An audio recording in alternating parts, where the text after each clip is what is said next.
it's best practice to start off a talk on a negative note. So I'll let you think for a second. What's your worst restaurant experience? Let me guess, it probably wasn't the food, was it?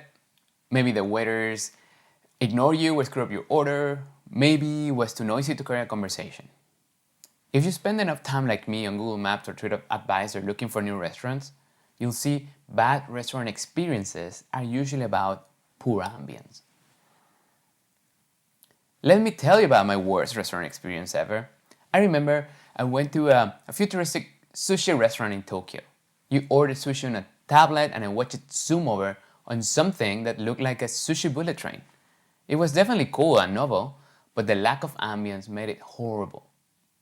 The restaurant had a cold and impersonal feel to it. It was mechanical and disconnected in a way that felt dystopian. None of the other restaurant guests were talking to each other. You couldn't see any sushi chefs or even hear any shouting coming from the kitchen. All you could hear was the muffled munching of guests mindlessly staring at their phones. The shiny new technology that replaced human interactions was really just a veneer for a highly efficient feeding pin for humans. I like to contrast that with the recent dining experience in my favorite Spanish restaurant in the Bay Area. The hostess, Paula, greeted me at the door. Hola Hector, bienvenido de nuevo, and complimented me on my new badass pink suit. She brought me up to the table with a clear view because she knows how much my wife loves seeing everything happening around her. Within seconds, the waiter's begonia brought me my favorite gin and tonic, carefully crafted with extra juniper berries, something that I always want more of. That gesture really made me feel like a regular, and somebody who belongs. I could go on and on. I felt like I was the center of a symphony conducted just for me. Every interaction was seamlessly orchestrated. Every gesture and recommendation was personal, and every handoff was intuitive and graceful. This created a warm, human ambience.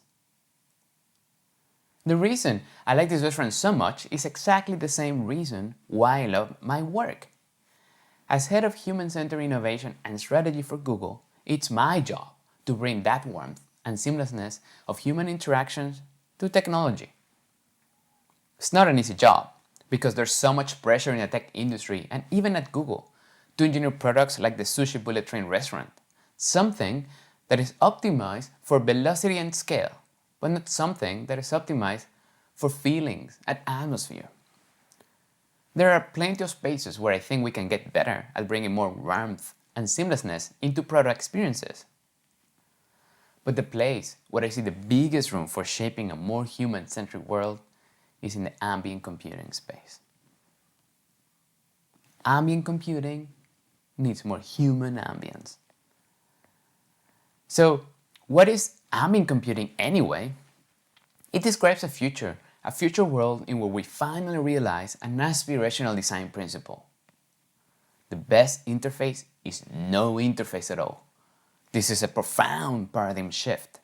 No longer do you have to interact with interfaces like screens, or keyboards, or mouses. Instead, you interact naturally with a multitude of invisible smart devices subtly embedded in your surrounding environment. The technology continuously monitors and satisfies your needs, so it can proactively act on your behalf. Wow, this sounds like science fiction, right? Well, that's because this vision used to be science fiction. Remember Jarvis from Iron Man? For the longest time, the closest we came to anything to this was these motion sensor power doors in supermarkets. You know, the ones you run through as a kid and pretend you open them like a Jedi? But recently, a confluence of several promising technologies has accelerated the development of ambient computing. On one hand, we've seen a lot of innovations in the areas of voice recognition, haptics, and so on. All technologies that are building blocks of ambient technology. On the other hand, we're seeing rapid advances in artificial intelligence and machine learning. Think of it as the organizing power you need to orchestrate all the devices. The vision of ambient computing as portrayed in films and fiction seems closer than ever. Just not so fast. There's still many challenges and open questions. Most of the industry is focused on the feasibility of whatever individual piece of their vision they're working on. For example, linguists. They're trying to solve for natural language understanding so computers can better understand your intent and context. Then we have the nanotechnologists that are trying to figure out how to make microprocessors even smaller so they can integrate it even in more stuff. Then we have a relatively smaller group of people are focused on viability. That is, trying to figure out how to make ambient technology work for the market. If an ambient computing performs an action on your behalf without asking and breaks something, who's responsible? You? The device manufacturer? The AI? All of the above? All of these are very important questions, but so much attention is paid to feasibility and viability that people ignore the third element of innovation. Desirability. Is the vision of ambient computing something desirable? Is there something people really want and can get excited about? Today, I'd like to share with you a few provocations of what I think we need to do a little bit different to make ambient computing more desirable for people. I'd like to start off our discussion about desirability by asking you to imagine an amazing, expensive home. Most of the times, they're poorly decorated, right? That is, because people just buy a bunch of crap just because they can afford it. Or because they thought each individual item looked cool, but didn't consider how it fit together with the other stuff in the house, or what higher order purpose they should serve, like serenity or focus. The result is clutter, noise, and wastefulness. Yeah, right now, the smart industry is very noisy. In the past years, the major players in the industry have released so many devices, just because they can or because they look cool, but they haven't thought about what higher order purpose they should be serving. For instance, you can buy a smart cooking pan that will tell you when your food is burning, just in case you can smell it. Or you can buy a smart toilet for just $8,000 and use your voice to flush it. While it's remarkable they managed to beat all this stuff, let's be honest, who the hell needs all that crap? No pun intended. Instead, let's get a little smart about what smart technology we're building. Let's focus less on short-term feasibility and more on sustainable desirability. Let's consider what real problems we'd like to solve, such as helping people who suffer from Alzheimer live at home all alone. Or let's help older people now stuck at home feel less alone. Let's figure out what we want to solve for, and let's build our products to make it happen. Now, don't get me wrong, I love fancy gadgets, and I always have. I remember when I was a kid, I dreamt of living in a Jetsons home full of gadgets. And a few years ago, when many of these gadgets started to become cheaper and hit the market, the future seemed like it could finally arrive. So I bought everything I could get my hands on. I bought smart light bulbs, smart toasters, smart plugs, etc. If my house was a playhouse, then these gadgets were my toys. But sadly, the toys didn't want to place nicely together. Hell, they'd even talk to each other. I realized each new device was just one more damn thing I needed to set up and command separately. None of the devices built off each other to create that seamless and magical Jetson experience I was looking for. Why is that? This is because the industry keeps putting out new cool devices but doesn't consider, or for that matter, have any incentives to consider, how to connect the devices together. The result is you have additions but not augmentations or synergistic value. Instead, the industry should consider the use cases and end-to-end journeys that each device plays a role in. Imagine your alarm clock, window blinds, and coffee machine were all connected. When your alarm sounds in the morning, the blinds automatically open and the sun gently wakes you up. And the espresso machine starts whistling and the smell of coffee lures you out of bed. How cool is that? The thing is, this future is already here. It's just not connected. The 3 smart devices needed to make this happen already exist and are even reasonably priced, but they're just not connected in a way that lets them create synergies or produce a desirable experience that's greater than the sum of the individual parts. Wouldn't it be great, instead of each manufacturer doing its own thing, they work together to connect all these products already out there to produce an amazing experience? For me, the most amazing experiences are the ones where I don't really notice all the work happening in the background to make me happy. For example, I used to spend a lot of time in New York for work. The hotel I always stayed felt so warm and homely. Every time I walked into the room, it felt like I had never left. The temperature was always set to a perfect 22 degrees Celsius. The bed sheets were a little bit on top, just like I liked them, etc. The hotel staff had taken the time to get to know me and to note my little preferences and habits to make me feel more at home. This was also one of the reasons why I felt comfortable trusting the concierge to make dinner reservations for me. That's not something I trust any random hotel concierge with. How the hell they could ever predict what or where I want to eat? They're eager to make suggestions, but I don't want their suggestions because they don't know me. Sometimes it feels like the industry is trying to build the digital equivalent of an overly eager concierge in an anonymous chain hotel. You have products that supposedly predict what you want before you even know you want it. You have products that make helpful suggestions for things you didn't even know you needed help with.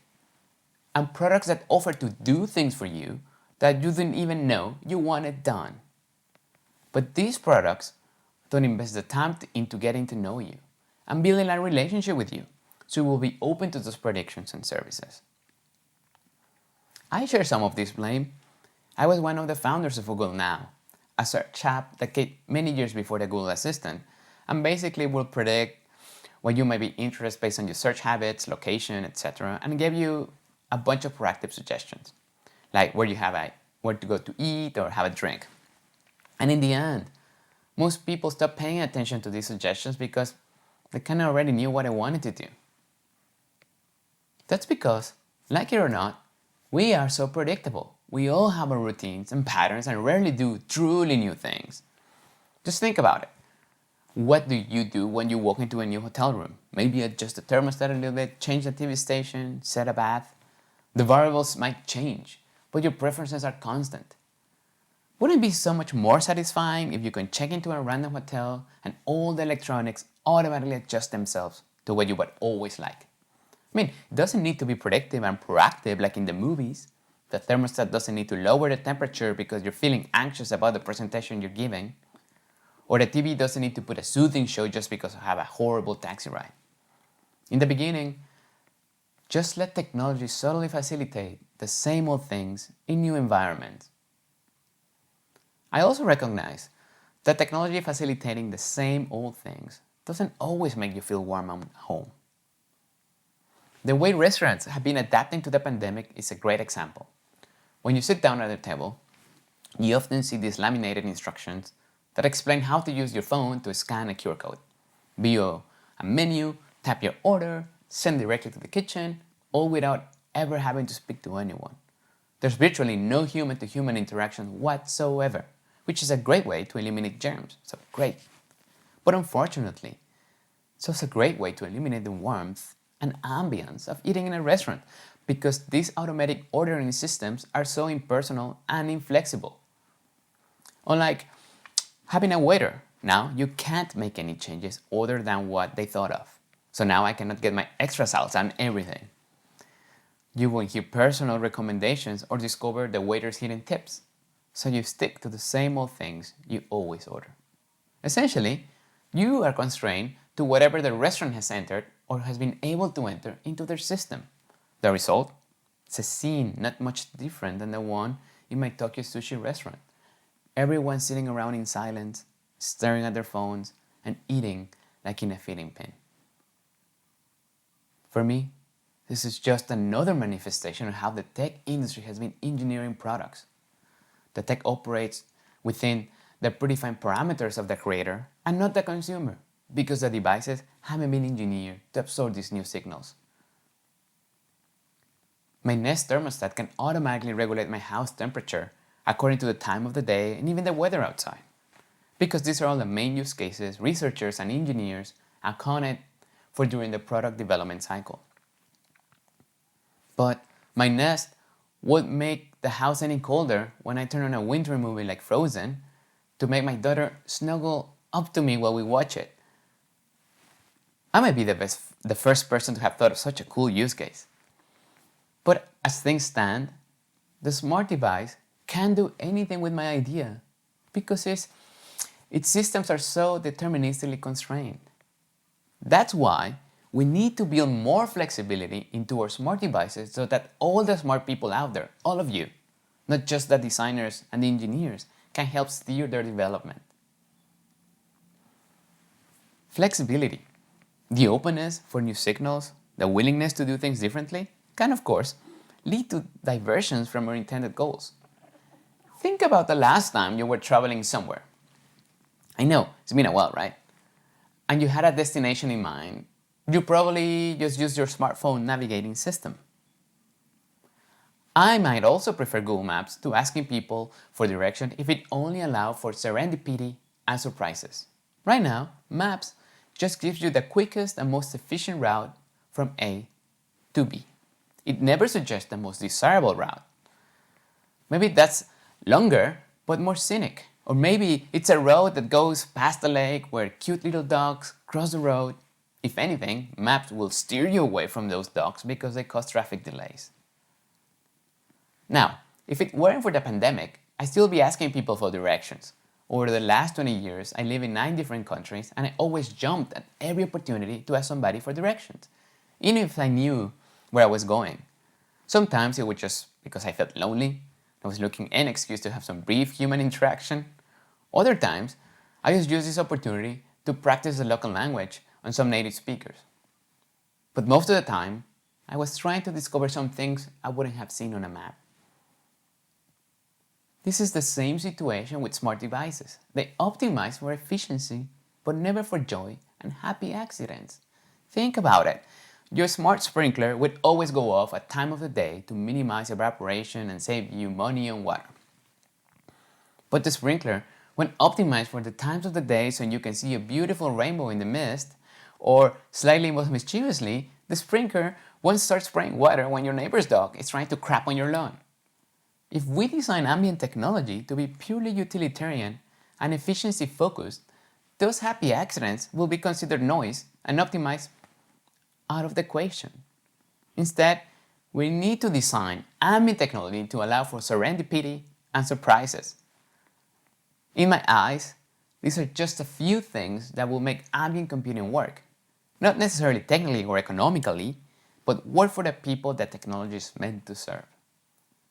But these suggestions will only take us so far unless we align on what we mean by ambient computing. More often than not, the word ambient is interpreted as surrounding or all-encompassing. You can see this in Hollywood films like Minority Report or Blade Runner, in where every scene is full of life-size holograms, flashing screens, and beeping devices. These films paint a future where tech does amazing things for people. But does anybody stop to think, how does this tech actually make the people feel? I mean, really, how many of you want to live in a world where technology is constantly whirling around your face? Instead, we need to lean more into the other meaning of ambient, which is creating a peaceful and relaxed atmosphere. You know, like the ambient light in your bedroom that you hardly notice, but it makes you feel all warm and cozy. Humans have a fundamental desire for the warmth and seamlessness that can get from interacting with each other. In my eyes, technology should aspire to support that and, if possible, even enhance the warmth and seamlessness of those interactions. And to support this human warmth, that technology needs to be tepid. That means neither hot nor cold, just room temperature. Think of a swimming pool that you step in and completely forget you're even in water because it's perfectly in sync with your body temperature. When you're in that pool, you can concentrate on just swimming or drink a cocktail and enjoy the sunset with people around you. Because for me, this is how ambient technology should be. It should blend in seamlessly into the background, but subtly enhance people's relationship with other people and the natural world around them. In short, technology should be bland and boring, not striking and memorable. Because it's ultimately human beings, not technology, who give the world its warmth and ambience. Thank you.